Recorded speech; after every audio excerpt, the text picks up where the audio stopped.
What's going on, golf addicts? Welcome to Tour Junkies After Dark.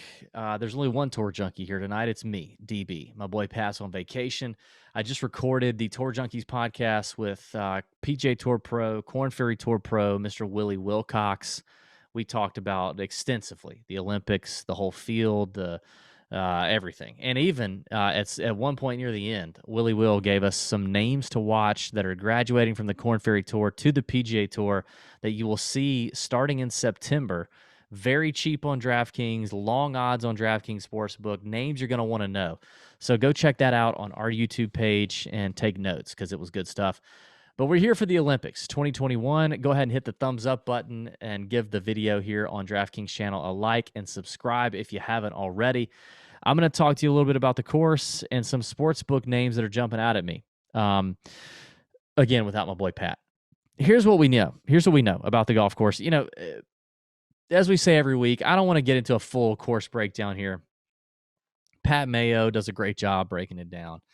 But we're at Kasuma Gaseki Country Club, the East Course. It's 60 players, right? It's a no-cut event. Of the 60 players, there's probably 20 that have a decent chance of actually winning the golf tournament. The rest of them, there may be 5 or 10 more that have a real minute chance of winning this thing, and then the rest of them, there's probably not a prayer. Justin Rose won in 2016 at 16 under. From what I know of this golf course so far, from what I'm hearing about the golf course from people and from players and caddies on the ground currently, I think the winning score is going to be in that 15 to 18, 19 under range. I think this is going to be a birdie kind of golf tournament. I don't think this is going to be like a major where like 10 under wins. I think you're going to have to make some birdies. The fairways are a little wider. There's very little water. These are bent grass greens that are pretty big, undulating greens. There's a lot of bunkers. I will say that. It's kind of tree lined. It's not a typical narrow Asian kind of style course, which a lot of those courses over there are more narrow and reward that accuracy play. There's some really long par fives here. There's a drivable par four. There's some shorter par fours. And then there's some long par threes. Like a lot of the yardage in this par 71, 7,400 yard golf course is in these really long par fives and these really long par threes. And then the par fours are kind of gettable. Zoysia fairways, so the ball sits up perfectly. You can put a lot of spin on the ball there. Got to be able to control that spin, control that distance with the Zoysia fairways. What we also know is that the golf course today, I'm recording this on a Monday, played pretty soft. A lot of rain has come. And then there's a typhoon / tropical storm on the horizon for the whole week. There's rain in the forecast for most of the week. I think this course could play softer, and that could be interesting. So get ready for that. It's also very hot out there. The ball's going to travel. No elevation there at the golf course at Kasuma Gaseki, but that's kind of what we're looking at. Honestly, man, like I just feel like it's one of those tournaments where with all the stuff that these guys got to deal with, right? Like COVID protocols, Olympic Village, no fans, very tight circle that they can hang around and be around. They're stuck at this golf course for however long. I just think it doesn't really matter. Like a lot of things don't matter. It's like who wants it more, who cares more, who's going to be able to make it the full week and the full 4 days of this no cut event, like grinding it out with no fans, no energy, feeling a little quarantined at this golf tournament that very few guys in this field have any experience or knowledge of. You know, so you don't have a whole lot of course history to go off. The last event played here was in 2010. It was an Asian amateur event that Hideki Matsuyama won that propelled him to the Masters, that then propelled his career. Other than Hideki and maybe Hoshino and some of the guys that got here really early, like there's not a lot of experience here, so that really doesn't matter.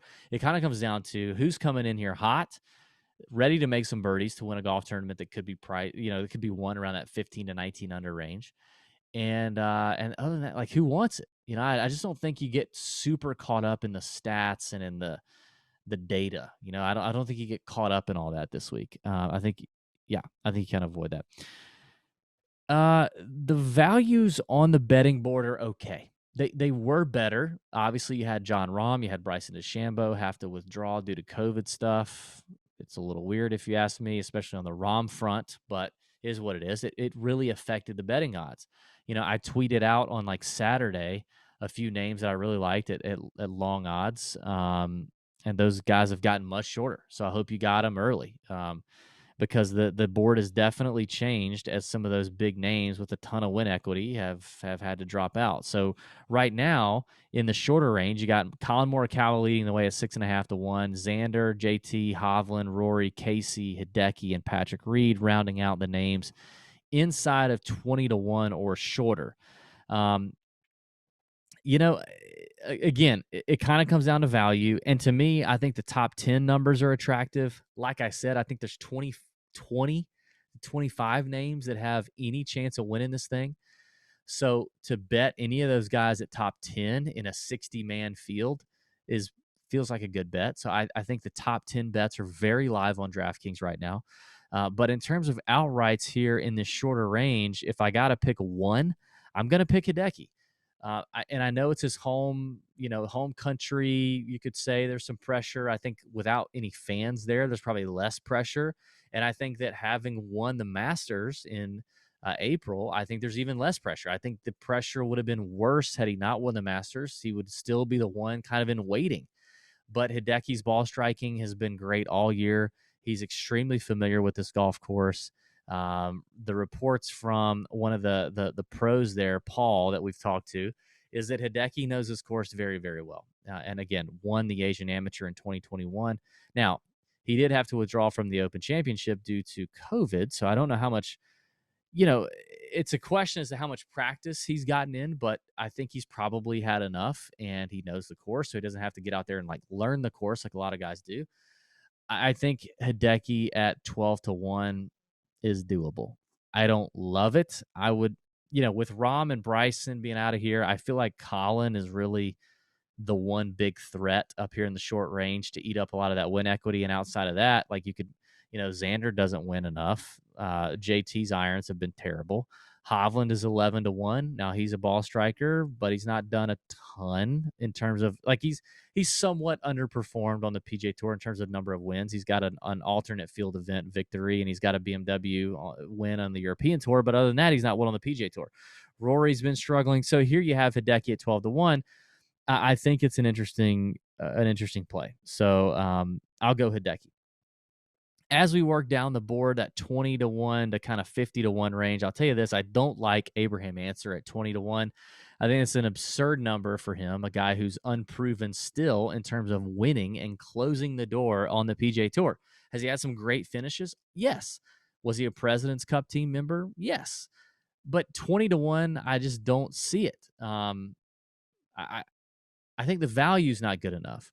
When you compare him to a guy like Joaquin Niemann, who's at 22 to 1, proven winner on the PGA Tour, long hitter, ball striking freaking stud, right? You got Tommy Fleetwood, 28 to 1, who's also probably, underperformed on the PGA Tour. But Tommy Ladd at 28 to 1 has been here learning the course, grinding it out. I like him.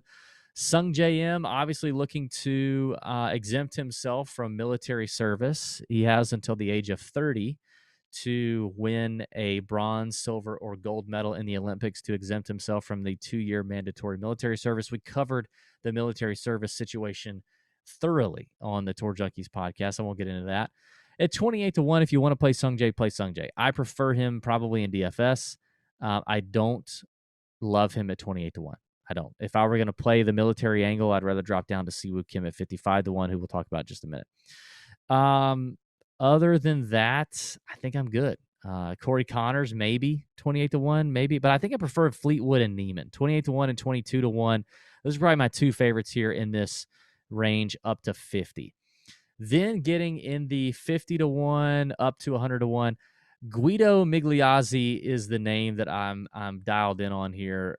Guido has been a stud. 4th at the U.S. Open, 13th at the Travelers, multiple European Tour winner. Guido's a young kid, but he's a great player, and I think he's got a lot of chops. I think he's got what it takes to get it done here.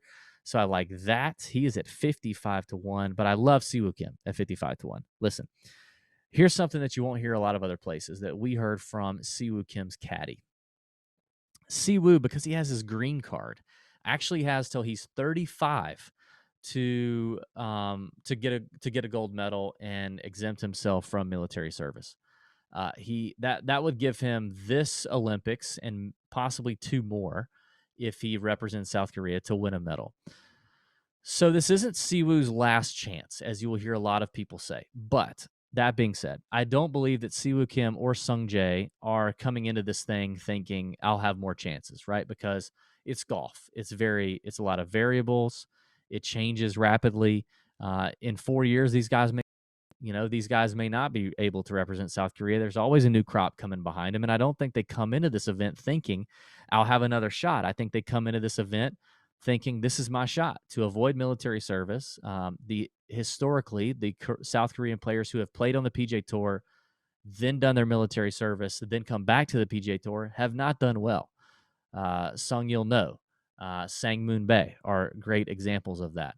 So these young guys are trying to, avoid the military service. So Siwoo Kim is a multiple PGA Tour winner. He's won the Players Championship 4 years ago. It was like a 22-year-old in a high pressure situation and the best field in golf. I think that the pressure is not a thing. I think the stakes are high. I think the golf course suits Siwoo Kim better than Sung Jae because of his distance and because of his aggressive nature and the 15 to 20 under being your winning score. I think that suits Siwoo Kim better, and you get him at 55 to 1, longer odds, cheaper on DraftKings in terms of DFS. I think it's a Siwoo Kim auto play, and I don't care. I'm all in on it. Now, if Siwoo Kim is after day 2, he'll probably mail it in, but that's just what he does. But I don't think that's going to happen. Both of these young men skip the Open Championship to come over here and prepare. You got to feel like mentally, physically, he's prepared as he's ever going to be, and he's a tremendous talent at 55 to 1. I think he's tough to pass up. And then as we move down the board, 70 to 1, I like Mackenzie Hughes, the Canadian, who's played really well, who's been in the last couple of groups in the last two majors, the U.S. Open and the PGA, and really flashed. 70 to 1, he's a PGA Tour winner. I like that. And then probably going to go with Thomas Detry at 80 to 1. He's a Belgian alongside Thomas Peters, who just finished runner-up at the Scottish Open, nearly won the week before the Open Championship. He's in good form. He had another runner-up earlier in the European Tour season. Hits it plenty long enough. He's a young player that could pop up and do well here. I think he's also a sneaky DraftKings play in terms of DFS. I think he could go lower owned. Getting into the triple digits, let's see here. I love me some Mito Pereira, the Chilean, alongside Joaquin Niemann representing Chile, just earned his full PGA Tour card after winning 3 times on the Korn Ferry Tour, which is, basically AAA for golf, like pretty strong fields there. And then he's had a T6 and a T5 in his last 2 PGA Tour events. The kid knows how to make birdies. He knows how to win. He knows how to score. He's 100 to 1 on DraftKings. I like the top 10 number maybe a little better at 6 to 1, but Mito is a stud. The problem is he's coming from, Minnesota at the last minute, making a flight, so he's not going to see the course very much. He may not be well rested, but it is what it is. Like, he can adjust day 1 and just hang in there and then go low the next 3 days. But I think Mito at 6 to 1 as a top 10 is a very interesting number. Rikuya Hoshino, who I referenced earlier as the other player representing Japan alongside Hideki Matsuyama, is a full-time Japan Tour player. He's won 5 times on the Japan Tour, and he's ranked like 85th in the world, 86th in the world golf ranking.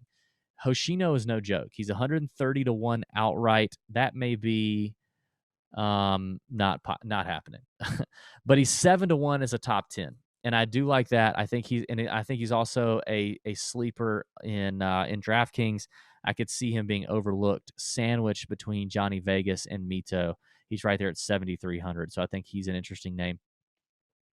Henrik Norlander is another name at 130 to 1 outright on DraftKings and 7 to 1 as a top 10. Norlander is a member at my home club. I'm a friend with Henrik Norlander. He's representing Sweden along with Alex Noren. He is a very accurate player off the tee. Hits at 285, 290, right down the middle up off the tee. And then one of the best iron players in the world. Terrible putter. But what have we seen the last couple weeks? Cam Champ won the 3M Open. He was ranked like 150th in strokes gained putting this season. And then all of a sudden, ranked first in strokes gained putting at the 3M Open. The week before at the Open Championship, Colin Morikawa putting. He gains like a ton of strokes and he wins a golf tournament at the Open. Like, guys can find it for 1 week. Norlander has been in a final group on the PGA Tour more than once in the last couple of seasons. And having not won on the PGA Tour, I think he could come out and win. I know he's been there early, grinding, doing his thing. He's like 6,800 in DFS, 7-1 top 10. I think Norlander is worth a look. And then finally, Sepp Straka at 250-1. When we get down here, we see a lot of names we're not familiar with, but Sepp Straka is a name that at least regularly competes on the PGA Tour, and despite having pretty poor form, has a lot of top 10s in a short PGA Tour career. 5 or 6 top 10s in a 2-year PGA Tour career. Sepp Straka can get it done when he can go low when he's on. I especially like him in DFS at like 6,400. He's going to make a lot of birdies. He's in a no-cut event, so you don't have to worry about him trunk slamming. He hits it a mile. He eats up par fives. If he's on, he could score you a lot of DraftKings points. He's 250-1 outright, which is probably not happening, but he's 12-1 as a top 10. And for a guy who's got 5 or 6 top 10s on the PGA Tour, now coming into this event in a much weaker field, a top 10 is not outside of the realm of possibility for Sepp Straka, especially when you lose guys like Jon Rahm and Bryson DeChambeau. 12-1 is a nice number, so I will go with Sepp Straka. There you have it. There's some outrights, some top 10s that I really like for the Olympics 2021. Don't forget, lineups lock at 6:30 p.m. Eastern time on Wednesday on DraftKings. So you're going to want to get stuff in early. Any pre-tournament outrights, top 10s, you want to get that done early. But it should be a good time. The course looks pure AF, okay? And, like I said, give the channel a subscribe. Give the video a thumbs up. We appreciate you watching. As always, and next week, myself and Pat will be back for the WGC event. Should have a stacked field for that one at TPC Southwind. That'll be a lot of fun. Thanks for watching. May your screens be green. See ya!